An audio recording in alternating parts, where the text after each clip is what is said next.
إن الحمد لله نحمده ونستعينه ونستغفره ونعوذ بالله من شرور أنفسنا ومن سيئات أعمالنا.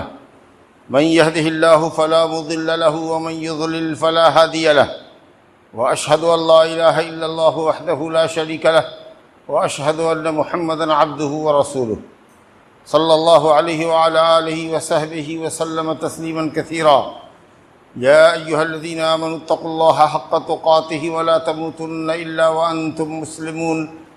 يا أيها الناس اتقوا ربكم الذي خلقكم من نفس واحدة وخلق منها زوجها وبث منهما رجالا كثيرا ونساء، واتقوا الله الذي تساءلون به والأرحام إن الله كان عليكم رقيبا. يا أيها الذين آمنوا اتقوا الله وقولوا قولا سديدا يصلح لكم أعمالكم ويغفر لكم ذنوبكم، ومن يطع الله ورسوله فقد فاز فوزا عظيما. أما بعد فإن خير الحديث كتاب الله، وخير الهدي هدي محمد صلى الله عليه وسلم، وشر الأمور محدثاتها وكل محدثة بدعة وكل بدعة ضلالة وكل ضلالة في النار. أعوذ بالله من الشيطان الرجيم. ولا تحسبن الله غافلا عما يعمل الظالمون إنما يؤخرهم ليوم تشخص فيه الأبصار مهطعين مقنعي رؤوسهم لا يرتد إليهم طرفهم وأفئدتهم هواء. وقال النبي المصطفى صلى الله عليه وسلم: الظلم ظلمات يوم القيامة. متفق علیہ. بزرگوں اور دوستو، پاکیزہ زندگی اور دنیا اور آخرت کی سعادت اللہ کے تقوی کے بغیر ممکن نہیں. اللہ رب العالمین کے حکموں کی بجاوری اور اس کی منع کردہ چیزوں سے باز رہنے پر ہی اچھی زندگی اور دنیا و آخرت کی فلاح و کامرانی منحصر ہے. اس لیے میں خود کو اور آپ سب کو اللہ رب العالمین کا تقوی اختیار کرنے کی تلقین اور وصیت کرتا ہوں. بزرگوں اور دوستو، بڑے گناہوں میں سے ایک گناہ جس کا برا انجام انسان کو دنیا سے لے کر آخرت تک بھگتنا پڑے گا، ظلم ہے. ظلم وہ گناہ ہے کہ ظالم کی سزا اللہ رب العالمین نے آخرت میں تو رکھی ہی ہے، دنیا میں بھی اللہ تعالیٰ ظالموں کو سزا دیتا ہے. ایک حدیث ہے: ما من ذنب اجدر ان يعجل اللہ لصاحبہ العقوبۃ فی الدنیا مع ما يدخر له في الآخرہ مثل البغی وقطیعۃ الرحم. کوئی گناہ اس سے زیادہ حقدار نہیں ہے کہ اللہ تعالیٰ اس گنہگار کو، اس کے گناہ کرنے والے کو دنیا میں جلدی سزا دے، آخرت کی سزا کے علاوہ جو اس نے آخرت میں اس کے لیے رکھی ہے، اس سزا کے علاوہ دنیا میں سزا دے. سب سے زیادہ ایسی سزا کا مستحق کون ہے؟ وہ شخص جو کسی پر ظلم کرے اور رشتے کو کاٹے. اس کا مطلب یہ ہوا کہ ظالم اور قاطع رحم، رشتے کو کاٹنے والے کو اللہ تعالیٰ دنیا میں سزا دیتا ہے، تو یہ سزا آخرت کی سزا کا کفارہ نہیں ہوتا. آخرت میں تو سزا بھرپور ملے گی، لیکن دنیا میں بھی اللہ تعالیٰ ظالموں کو سزا دیتا ہے. اس لیے ہر حال میں ظلم سے بچنا ہے. ظلم اسلام نے کسی حال میں بھی کسی شخص کے ساتھ روا نہیں رکھا ہے. مسلمان ہو کہ کافر، فاسق ہو کہ فاجر، ظلم نہیں کرنا ہے. اس کا کفر اس کے ساتھ، اس کا فسق اس کے ساتھ، اس کا فجور اس کے ساتھ.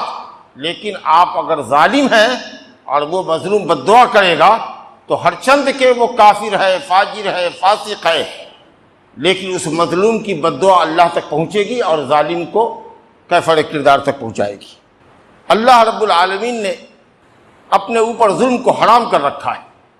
قرآن مجید کی مختلف آیتوں میں اللہ تعالیٰ نے کہا: وَمَا رَبُّكَ بِظَلَّامٍ لِّلْعَبِيدِ وَلَا يَظْلِمُ رَبُّكَ أَحَدًا إِنَّ اللَّهَ لَا يَظْلِمُ مِثْقَالَ ذَرَّةٍ وغیرہ ذالک. کہ تمہارا رب بندوں پر ظالم نہیں ہے، تمہارا رب کسی پر ظلم نہیں کرتا. اللہ تعالیٰ ذرے کے برابر بھی، کالی چھوٹی سی چوٹی کے برابر بھی کسی پر ظلم نہیں کرتا، یعنی بالکل ہی ظلم نہیں کرتا. وہ یا تو کسی پر فضل و احسان کرتا ہے یا عدل و انصاف کا معاملہ کرتا ہے. ظلم اللہ نے اپنے اوپر حرام کر رکھا ہے. ولا یظلم ربک احدا، تیرا رب کسی پر ظلم کرتا ہی نہیں۔ ایک ذرہ، ایک کالی چونٹی کے برابر، جو چھوٹی کالی چونٹی ہوتی اتنا بھی نہیں، یعنی بالکل نہیں۔ اور صحیح مسلم میں حضرت ابو ذر غفاری رضی اللہ عنہ کی حدیث ہے کہ رسول اللہ صلی اللہ علیہ وسلم نے فرمایا، اللہ تعالیٰ فرماتا ہے، جب رسول اللہ صلی اللہ علیہ وسلم یہ کہیں کہ اللہ تعالیٰ فرماتا ہے، اس حدیث کو حدیث قدسی کہتے ہیں، لمبی حدیث ہے، اس کا ایک ٹکڑا ہے۔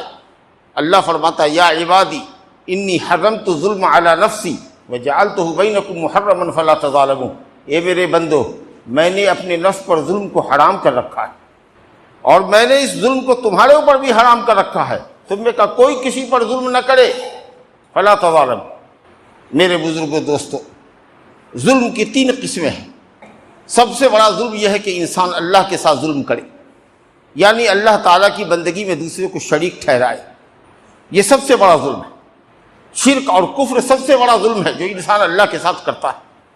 وہ اللہ جس نے تم کو پیدا کیا، جو تم کو روزی دیتا ہے، جس کی بنائی ہوئی زمین میں رہتے ہو، جس کا دیا ہوا کھاتے ہو، جو تمہاری موت و حیات کا مالک ہے، جو پوری کائنات کی تدبیر کر رہا ہے، پوری کائنات کو چلا رہا ہے، اس اللہ کی عبادت میں دوسرے کو شریک ٹھہراتے ہو، نبیوں کو، ولیوں کو عبادت کے لائق سمجھتے ہو، پریشانی میں ان کو پکارتے ہو۔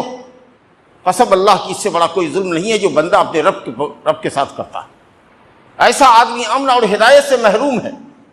قرآن مجید میں اللہ فرماتا ہے، الذین آمنوا ولم یلبسوا ایمانہم بظلم اولئک لہم الامن وہم مہتدون۔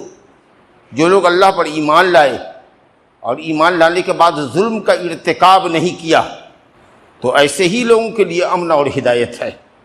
لیکن جو ایماندار اپنے کو کہتے ہیں اور ظلم کرتے ہیں، وہ امن اور ہدایت سے محروم ہیں۔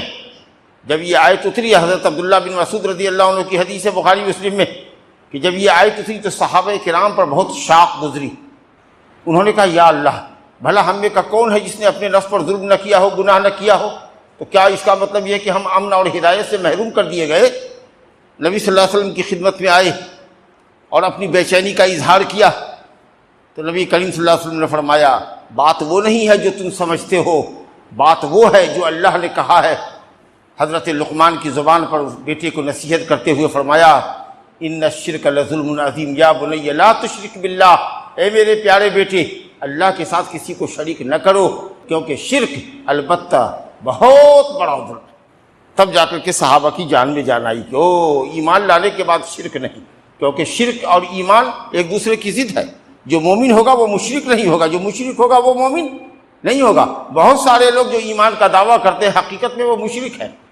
اللہ کو خالق، مالک، رازق تو مانتے ہیں، لیکن جا کے قبروں پر بھی بچھے ہوئے ہیں، وہاں پر بھی نظر و نیاز چڑھا رہے ہیں، وہاں پر بھی گھٹنا گرائے ہوئے ہیں، ہاتھ پسارے ہوئے ہیں، صاحب قبر سے مدد مانگ رہے ہیں، اولاد مانگ رہے ہیں، روزی مانگ رہے ہیں، صحت مانگ رہے ہیں۔ یہ وہ لوگ ہیں جو کلمہ پڑھتے ہیں لیکن کفر و شرک کرتے ہیں۔ وما یؤمن اکثرهم باللہ الا وهم مشرکون، بہت سارے لوگ جو اللہ پر ایمان لانے کا دعویٰ کرتے ہیں، حقیقت میں وہ مشرک ہے۔ تو اللہ تعالیٰ کو خالق اور رازق کو ماننا ہی ہے، اور اللہ تعالیٰ کی ذات و صفات میں کسی کو شریک نہیں کرنا ہے، اس کے ساتھ ساتھ اللہ تعالیٰ کے لیے بندگی کو بھی خالص کرنا ہے۔ اگر بندگی میں آپ نے کسی کو شریک کر دیا تو آپ نے سب سے بڑا شرک کر دیا۔ ان الشرک لظلم عظیم، اور شرک وہ ظلم ہے جس کے متعلق قرآن واضح طور پر فرما رہا ہے، ان اللہ لا یغفر ان یشرک بہ ویغفر ما دون ذلک لمن یشاء۔ اللہ تعالیٰ شرک کو معاف نہیں کرے گا، شرک کے علاوہ جس گناہ کو چاہے، جس بندے سے چاہے معاف کر دے، لیکن شرک کو معاف نہیں کرے گا۔ ایک جگہ اللہ تعالیٰ نے فرمایا، انہ من یشرک باللہ فقد حرم اللہ علیہ الجنۃ ومأواہ النار وما للظالمین من انصار۔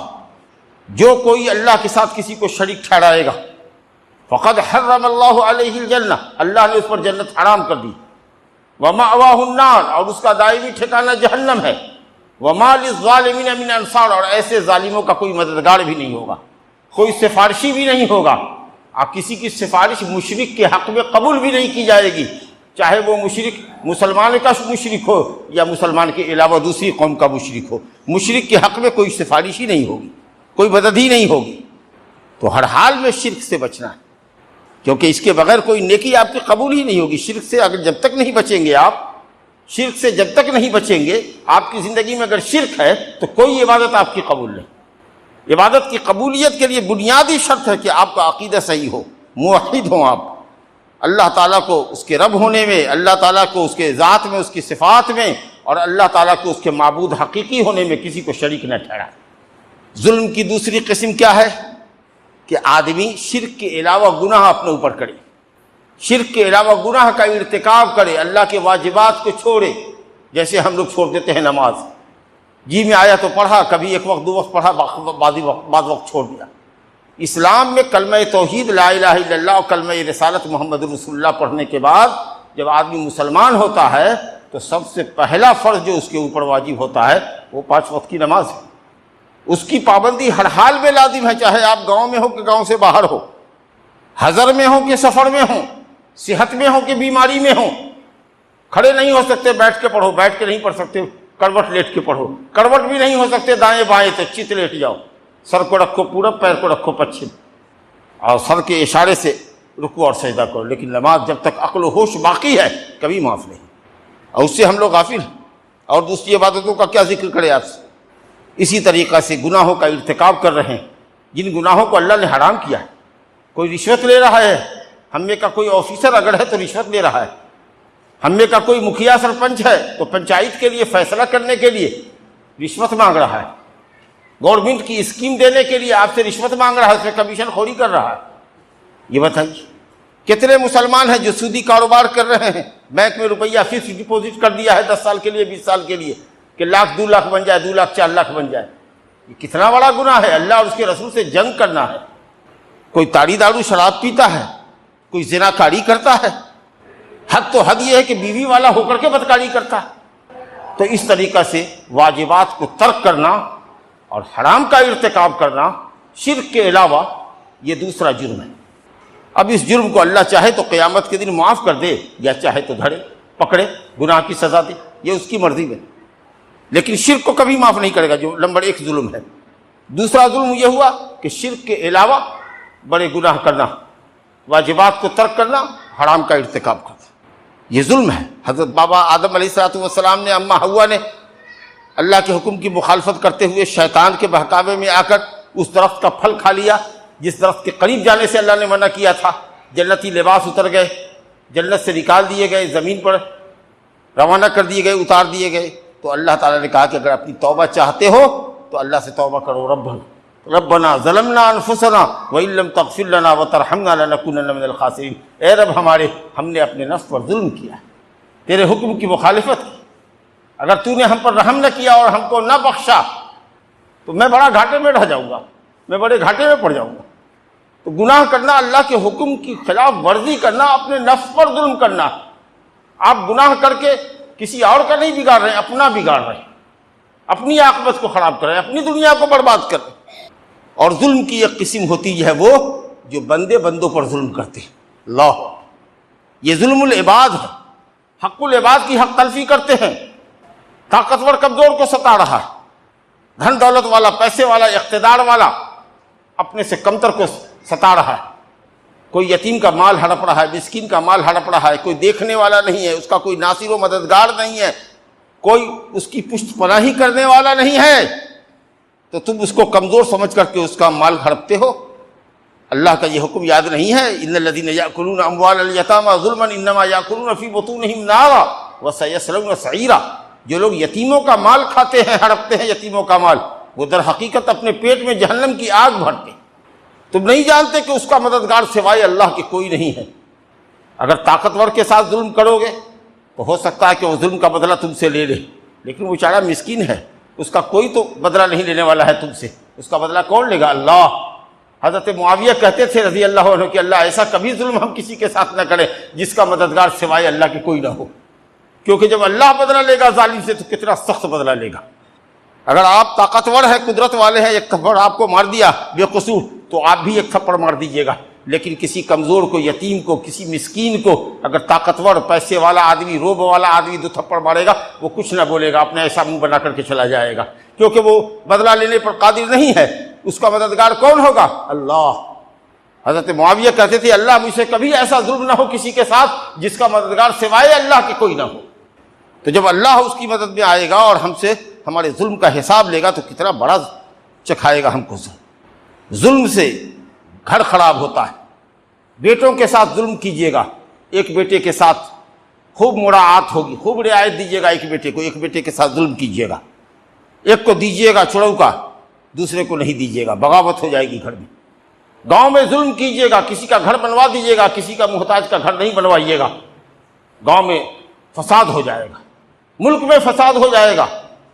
اگر چاہتے ہیں کہ گھر میں امن ہو، گاؤں میں امن ہو، تو انصاف کا راج قائم کیے، انصاف کا، ظلم سے پرہیز کیجیے۔ حضرت عمر بن عبدالعزیز رضی اللہ عنہ رحمۃ اللہ علیہ بڑے بزرگ تابعی ہیں۔ عمر بن عبدالعزیز پہلی صدی ہجری کے اختتام پر ان کی موت ہوئی ہے۔ بنو امیہ میں حضرت معاویہ رضی اللہ عنہ کے بعد کہتے ہیں کہ سب سے اچھے خلیفہ حضرت عمر بن عبدالعزیز ہیں۔ وہ اتنے منصف، اتنے متقی پرہیزگار تھے کہ لوگ کہتے ہیں کہ ان کو خلیفہ راشد خامس کہنا چاہیے، پانچواں خلیفہ کہنا چاہیے۔ ان کے گورنر نے ان کو چٹھی لکھی کہ ہم چاہتے ہیں کہ اپنے شہر کی حفاظت کے لیے چاروں طرف سے، شہر کے چاروں طرف باؤنڈری کھڑی کر دیں، فصیل جس کو کہتے ہیں، راجہ مہاراجہ جیسے شہر کے کنارے میں بڑی دیواریں اٹھواتا ہے تاکہ دشمن ادھر سے حملہ آور نہ ہو، تو کہا کہ شہر کی حفاظت کے لیے ہم چاہتے ہیں کہ چاروں طرف سے فصیل کھڑی کر دیں، بڑی اونچی دیوار کھڑی کر دیتے۔ حضرت عمر بن عبدالعزیز جو مسلمانوں کے خلیفہ تھے، کیا خط لکھا جواب میں کیا خط لکھا؟ کہا کہ اپنے ملک کو، اپنے شہر کو محفوظ رکھو عدل کر کے، عدل و انصاف کرو، اور اپنے راستوں کو ظلم سے محفوظ کرو کہ رات اور دن میں کوئی بھی آدمی اگر راستے میں سفر کیا کرے تو لوٹے نہیں۔ لا اینڈ آرڈر اتنا ٹائٹ کرو کہ قافلہ تمہارے شہر سے گزرے، تمہاری حد سے گزرے، تمہارے ملک کی حد سے گزرے تو وہ لوٹا نہ جائے، اور تمہارے ملک میں عدل و انصاف کا راج قائم ہو۔ کسی دیوار کی ضرورت نہیں ہے، بلکہ ہم تو یہ کہتے ہیں کہ کسی گھر میں کیوار کی ضرورت نہیں۔ جہاں چور کا ہاتھ کاٹا جائے، زانیوں کو سزا دی جائے، وہاں لوگ بنداس سوئیں گے، اور اگر چوری کریں گے، ظلم کریں گے اور پکڑ میں نہیں آئیں گے، تو وہ یہ کیوں نہیں سمجھتے ہیں کہ جب ہم سو رہے ہوں گے تو وہ مظلوم جس کی ہم نے چوری کی ہے، وہ رات کے اندھیرے میں جگ کر اللہ کو پکار رہا ہوگا کہ اللہ جس نے ہم پر ظلم کیا ہے، ہمارے مال کی چوری کی ہے، اس سے تو انتقام لے۔ اور اللہ تو کبھی سوتا نہیں ہے، تو ہم سو رہے ہوں گے، مظلوم جگ رہا ہوگا رات کے اندھیرے میں اور دعا کر رہا ہوگا اس حی القیوم سے جس کو نہ نیند آتی ہے نہ اونگ آتی ہے۔ ہمارا کیا حشر ہوگا؟ میرے بزرگوں دوستوں، نبی کریم صلی اللہ علیہ وسلم نے فرمایا الظلم ظلمات یوم القیامہ، ظلم قیامت کے دن تاریکیوں میں تبدیل ہو جائے گا۔ دنیا میں ظلم کرو گے، قیامت کے دن تاریکی ہی تاریکی ہوگی، راہ نہیں پاؤ گے، ایک قدم اٹھا نہ سکو گے، اندھیرے میں پاؤں پڑے گا، گرو گے، ٹھوکر لگے گی۔ قیامت کے دن تمہارے سامنے اندھیرا ہی اندھیرا ہوگا، جبکہ مومن عادل منصف کے سامنے روشنی ہی روشنی ہوگی، اس میں وہ جا رہا ہوگا۔ یسعی نورہم بین ایدیہم وبایمانہم، اس کے آگے دائیں بائیں روشنی ہوگی، لیکن تم ظالم کے سامنے اندھیرا ہوگا۔ اصل میں ظلم کیوں کرتا ہے کوئی؟ جب اس کے دل میں دنیا میں تاریکی ہوتی ہے۔ اگر دل میں ایمان کی روشنی ہو اور یہ احساس ہو کہ اللہ رب العالمین کے نزدیک جواب دہ ہونا ہے، اور قیامت کے دن جس دن ہمارے پاس روپے پیسے نہیں ہوں گے، دینار و درہم نہیں ہوں گے، اور ہم نے ظالموں سے معافی نہیں مانگی، معاملہ رفع دفع نہیں کیا، تو قیامت کے دن وہ مظلوم اللہ کے سامنے آئے گا، کہے گا پوچھ اس ظالم سے اس نے کیوں ہم کو مارا تھا، کیوں گالی دی تھی، کیوں ہماری جائیداد ہڑپ لی تھی۔ تو اس دن تو روپیہ پیسہ دینے کا موقع نہیں ہے، نہ روپیہ پیسہ ہے، تو کیا کیا جائے گا؟ نیکی لے کر کے مظلوم کو دے دے گا اللہ تعالیٰ، اور اگر نیکی نہیں ہوگی تو مظلوم کے گناہ کا بوجھ لاد دے گا ظالم کے اوپر، مفلس اور کنگال ہو کر کے جہنم رسید کیا جائے گا۔ صحیح بخاری اور مسلم میں روایت ہے ابو ہریرہ رضی اللہ عنہ سے کہ نبی صاحب نے پوچھا، اے لوگوں جانتے ہو مفلس کون ہے؟ صحابہ نے کہا یا رسول اللہ مفلس کنگال وہ ہے جس کے پاس ٹکا پیسہ نہیں ہے۔ کہا نہیں، میری امت کا بڑا مفلس وہ ہے جو قیامت کے دن اس حال میں آئے گا کہ نیکیوں کے پہاڑ ہوں گے اس کے پاس، لیکن اس نے کسی کو مارا ہوگا، کسی کو گالی دی ہوگی، کسی کو قتل کیا ہوگا، کسی کی بیٹی روٹی کی ہوگی، تو یہ اس کی نیکی کا ایک پہاڑ لے لے گا، وہ اس کی نیکی کا ایک پہاڑ لے لے گا، وہ اس کی نیکی کا ایک پہاڑ لے لے گا، یہاں تک کہ ساری نیکیاں اس کی ختم ہو جائے گی، پھر بھی کچھ مظلوم لائن میں کھڑے ہوں گے۔ تو اللہ کہے گا تمہارے ساتھ بھی نا انصافی نہیں ہوگی، تمہارا گناہ اٹھا کر کے اس ظالم کے سر پہ ڈالتا ہوں اور تم کو بخشتا ہو جاؤ۔ خوش ہو جائے گا وہ۔ اس سے بڑی کنگالی اور مفلسی کیا ہوگی، اس سے بڑی ندامت اور اس سے بڑی حسرت کیا ہوگی؟ اسے نبی پاک صلی اللہ علیہ وسلم نے فرمایا کہ اے لوگو، جس نے کسی پر کسی طرح کا ظلم کیا ہو، جان پر، مال پر، عزت و آبرو پر، آج کا آج جا کر کے اس سے معافی صافی مانگ لو، معاملہ رفع دفع کر لو، اس کا حق اس کو دے دو، اللہ سے بھی معافی مانگو، اس بندے سے بھی معافی مانگو، کہو کہ بھائی ہم کبھی لیا تھا تمہارا مال جب ہمارے پاس علم و عقل نہیں تھا، اللہ مجھ کو معاف کرے، تم بھی معاف کر دو بھائی، لے لو یہ۔ قیامت کے دن کی رسوائی اور ذلت ہم کو گوارا نہیں ہے بھائی۔ تو 3 طرح کا دیوان ہوگا۔ ایک گناہ تو وہ ہوگا رجسٹر کا جو شرک و کفر اور نفاق کی شکل میں ہوگا، کہ دل میں کفر چھپائے ہوئے ہو، زبان سے کلمہ پڑھتے ہو۔ ایسا ظالم اگر بغیر توبہ کے مر جاتا ہے کبھی اس کی بخشائش نہیں ہے۔ شرک کے علاوہ گناہ کر کے مرتے ہو، تمہارے درمیان اور تمہارے رب کے درمیان کا گناہ ہے، اللہ کی مرضی ہے چاہے تو معاف کر دے، فضل فرماوے تم پر، یا تم کو عذاب میں جھونکے، تمہارے گناہ کے حساب سے جہنم میں رکھے پھر بعد میں نکالے۔ یہ اس کا عدل اور انصاف ہوگا۔ اور تیسرا دیوان وہ ہوگا، تیسری کچہری وہ ہوگی، تیسرا کھاتا وہ ہوگا جس میں ہم نے آپ نے ایک دوسرے پر ظلم کیا، کبھی کسی طرح کا کوئی ظلم کیا ہوگا۔ اگر ایک لاٹھی بھی کسی کی چرا لیا ہے، لے لیا ہے بغیر اس سے پوچھے ہوئے، ایک مسواک بھی کسی کی اگر لے لیا ہے، ایک پینو کی لکڑی بھی کسی کے لے لیا ہے، تو صحیح مسلم کی روایت ہے کہ اگر کوئی آدمی کسی مسلمان کا حق جھوٹی قسم کھا کر ہڑپ لیتا ہے تو اللہ تعالیٰ کی یہاں سخت وعید میں جائے گا، اللہ اس کو جہنم رسید کرے گا۔ وَإِنْ كَانَ شَيْءٌ يَسِيرٌ، صحابہ نے کہا یا رسول اللہ اگرچہ ہلکی پھلکی چیز ہی کیوں نہ لے، کہا وَإِنْ كَانَ قَضِيبًا مِّنْ عَرَاقٍ، چاہے ایک پیلو کی لکڑی ہی کیوں نہ لے لے، ایک کھجور کی ٹہنی ہی کیوں نہ لے لے۔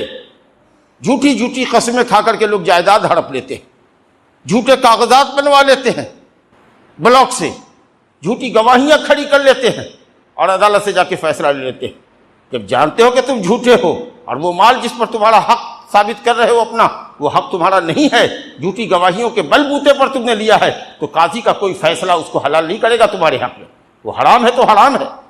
نبی پاک صلی اللہ علیہ وسلم نے فرمایا کہ میں بھی انسان ہوں، میرے پاس تم لوگ آتے ہو اپنا مقدمہ لے کے، کوئی آدمی جڑا قدع کرنے میں تیز ہوتا ہے، زبان دراز ہوتا ہے، لسان ہوتا ہے، چرب زبان ہوتا ہے، میں سمجھتا ہوں کہ یہ صحیح ہے اور میں اس کے حق میں فیصلہ کر دیتا ہوں، لیکن وہ بندہ خود سمجھ رہا ہے کہ وہ حق پر ہے کہ نہیں ہے۔ اگر میں نے ناحق فیصلہ کیا ہے اور وہ ناحق فیصلے کو اپنے لیے حق سمجھ کے لے رہا ہے تو سمجھ لے کہ میں نے اس کے لیے جہنم کے ٹکڑے کا فیصلہ کیا۔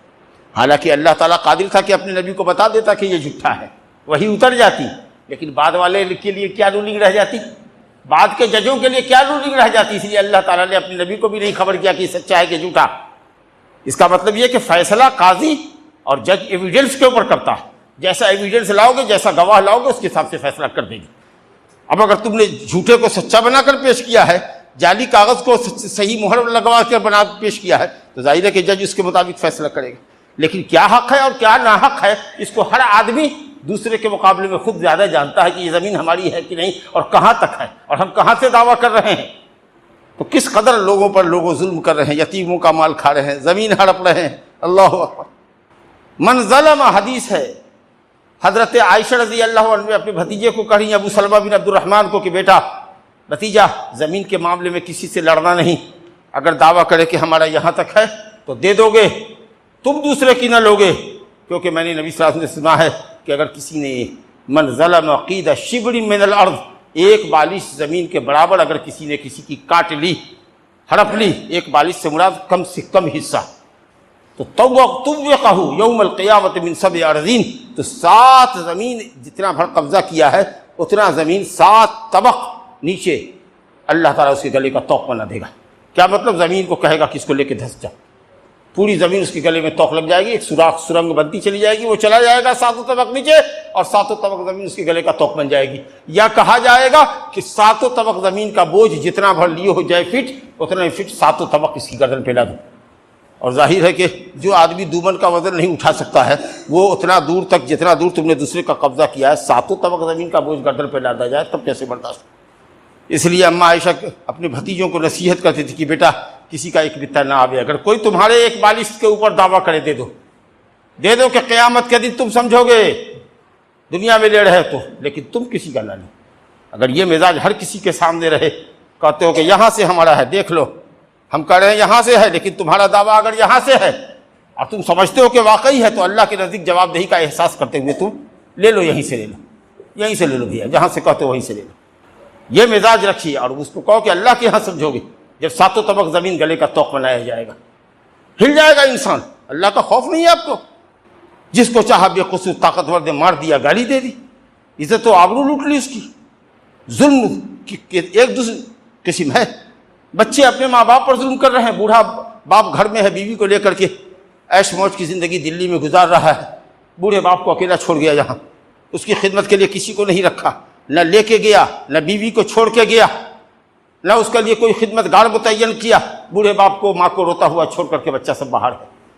اس کا حق نہیں ادا کرتا، دوا علاج نہیں کرتا ہے، انتظار میں کہ بوڑھا بڑھیا مر جائے. سوچنا چاہیے کہ غنیمت ہے جب تک بوڑھا ماں باپ ہے، اس کی خدمت کر کے اللہ کو راضی کر رہے ہیں، جنت خرید رہے ہیں دنیا میں. مال و دولت کی فراوانی ہوگی، بوڑھے ماں باپ کی دعائیں لو. اسی طریقہ سے ماں باپ ظلم کر رہا ہے، کسی ایک اولاد کو جو خدمت گزار ہے اس کو کچھ جائیداد لکھ دیتا ہے. ارے وہ وارث ہے، اس کے لیے وصیت مت کرو، وہ خدمت کر رہا ہے تمہاری تو اللہ کے ہاں اجر پا رہا ہے، اور اس کو بھی اس کو اولاد سے اللہ تعالیٰ خدمت کروا دے گا. لیکن تم اس کی خدمت کے سلے میں 4 کٹھا زمین کاہے لکھ رہے ہو؟ وارث کا حق محروم کیوں کر رہے ہو؟ تمام اولاد برابر ہے. وہ اگر دوسرا بیٹا تمہارے ساتھ اچھا سلوک نہیں کر رہا ہے، وہ اللہ سے پائے گا، اپنی اولاد سے پائے گا. لیکن تم کاہے ناپاک کام کر رہے ہو، گناہ کر رہے ہو؟ ایک بیٹے کو 4 کٹھا زمین زیادہ دکھ رہے ہو. ایسا ظلم مت کرو.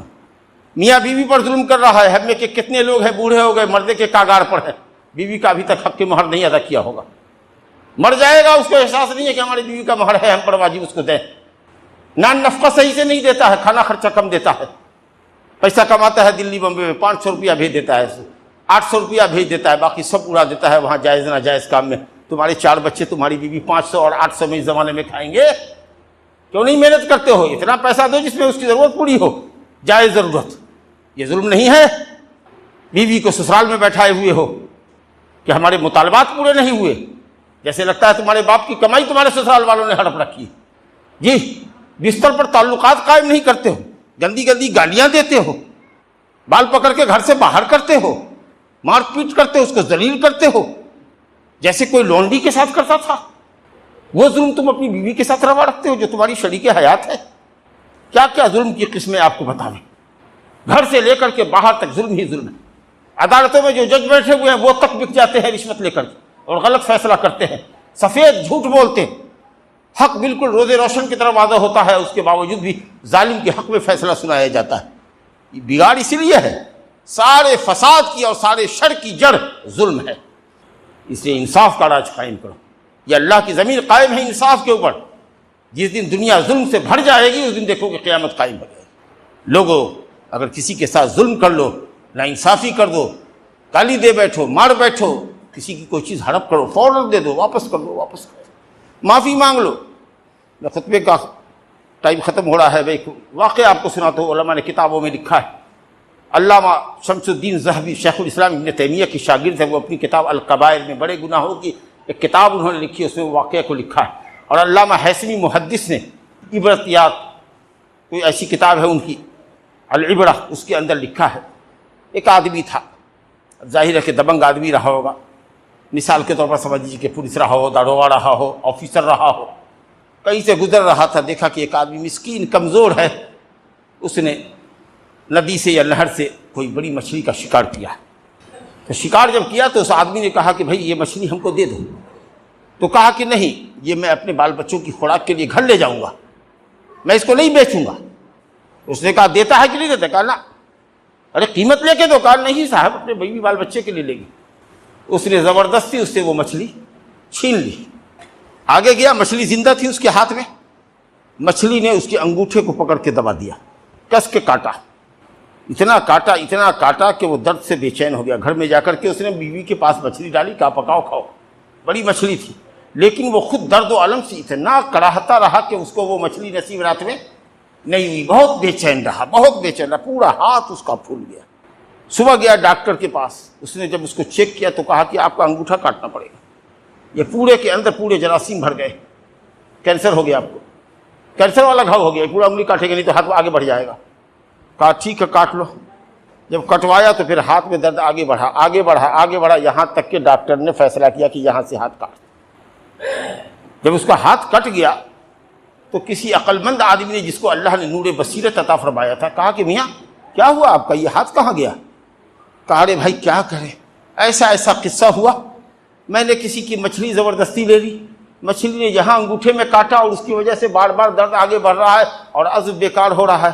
اس نے کہا کہ بے وقوف، جس وقت مچھلی نے کاٹا تم کو اسی وقت اگر تو جاتا اس شخص کے پاس جس نے تم نے مچھلی چھینی تھی، اس سے معاملہ رفع دفع کر لیتا، معافی مانگ لیتا، اس کو راضی کر کے لیتا، اور نہیں تو اس کی مچھلی دے دیتا اس کو، تو اس مصیبت میں نہیں پڑتا۔ مجھے تو اب ڈر ہے کہ تمہارا بدن بھی کٹنے لگے گا، اب دوسرا ہاتھ کٹے گا، باڈی کٹے گی، پاؤں کٹے گا، جا اس سے مل کہیں دیکھ، اس سے معافی مانگ۔ اللہ اکبر۔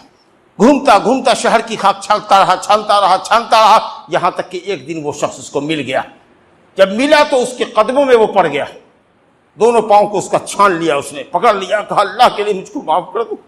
کہا کیا ہوا؟ کہا دیکھو میرا ہاتھ کٹ گیا، تمہاری اس مچھلی نے میرا انگوٹھا کاٹا اور اس سے کرتے کرتے میرا بازو کٹ گیا، مجھے ڈر ہے کہ کہیں میرا باڈی نہ کٹ جائے، میرا جسم نہ کٹ جائے۔ کہا اٹھو، اس کو پکڑ کے اٹھایا، کہا ہم کو معاف کر دو۔ کہا جاؤ، ہم نے اللہ کے لیے تم کو معاف کر دیا۔ لیکن اس کے بعد کہا کہ میں اللہ کا واسطہ دے کے تم سے پوچھتا ہوں، ظالم نے کہا کہ کیا جب میں تمہاری مچھلی لے کے چلا گیا تھا زور زبردستی تو تم نے کوئی بد دعا کی تھی ہم پر؟ کہا کہ ہاں بد دعا کیا تھا۔ ہم نے کہا کہ اے اللہ، مجھ کمزور مسکین پر اس طاقتور نے اپنی جس قدرت اور طاقت کا استعمال کیا ہے اور تیری عطا کردہ روزی مجھ سے چھین لی ہے، تو اپنی قدرت کا اس پر استعمال کر۔ اس آدمی نے اپنی قدرت کا اور طاقت کا مجھ پر استعمال کیا، اور تو نے جو روزی ہم کو دی مچھلی کی شکل میں اس کو مجھ سے چھین لیا، تو اپنی قدرت کا استعمال کر۔ وہی اللہ نے فوراً تمہاری پکڑ کر لی، جاؤ میں نے تم کو معاف کر دیا۔ ایسے ایک دو نہیں، سینکڑوں واقعات آپ کو مل جائیں گے۔ ان اللہ لیملی الظالم، حضرت ابو موسیٰ اشعری رضی اللہ عنہ کی روایت ہے کہ اللہ ظالم کو ڈھیل دیتا ہے، لیکن جب پکڑتا ہے تو چھوڑتا نہیں، اس کے ہاتھ سے آپ نکل نہیں سکتے۔ بہت روئیے گا، گر گرائیے گا، تو بھی ایک مدت لگے گی اس عذاب سے نکلنے میں۔ وَكَذَلِكَ أَخْذُ رَبِّكَ إِذَا أَخَذَ الْقُرَىٰ وَهِيَ ظَالِمَةٌ إِنَّ أَخْذَهُ أَلِيمٌ شَدِيدٌ، تیرے رب کی پکڑ بڑی سخت ہے۔ إِنَّ بَطْشَ رَبِّكَ لَشَدِيدٌ، تیرے رب کی پکڑ بہت سخت ہے۔ اللہ کسی کو یوں نہیں ہلاک کرتا، اللہ کسی پر ظلم نہیں کرتا۔ لوگ گناہ کر کے، بندوں پر ظلم کر کے، شرک کر کے اپنے آپ پر ظلم کرتے ہیں۔ اس لیے اپنی عاقبت اگر چاہتے ہو کہ سدھری رہے، اپنی دنیا اچھی رہے، تو ظلم سے پرہیز کیجیے۔ میری دعا ہے اللہ رب العالمین سے کہ وہ ہم سب کو شرک سے، گناہ کبیرہ سے، واجبات کو ترک کرنے سے، فواحش و منکرات کا ارتکاب کرنے سے، اور بندوں پر، چاہے بیٹا پر ہو کہ بیٹی پر ہو کہ بیوی پر ہو، کہ بیوی کا ظلم شوہر پر ہو کہ پڑوسی کا پڑوسی پر ہو، کہ زمین والے کا زمین والے پر ہو، کہ حاکموں کا محکوم پر ہو، کہ قاضی کا جج کا رعیت پر ہو، اللہ تعالیٰ ہم سب کو جس سطح پر ہم ہیں ظلم سے اللہ تعالیٰ باز رکھے، اور اگر کبھی ہو جائے تو فوراً اس سے معافی صافی کر کے معاملے کو رفع دفع کرو، قبل اس کے کہ وہ دن آئے اور تم اللہ کے دربار میں کھڑے ہو جہاں تمہارے پاس کوئی روپیہ پیسہ نہ ہو اور تمہاری نیکیاں تم سے لے لی جائے۔ اقول قولی ھذا واستغفر اللہ لی ولکم ولسائر المسلمین من کل ذنب فاستغفروہ انہ ھو الغفور الرحیم۔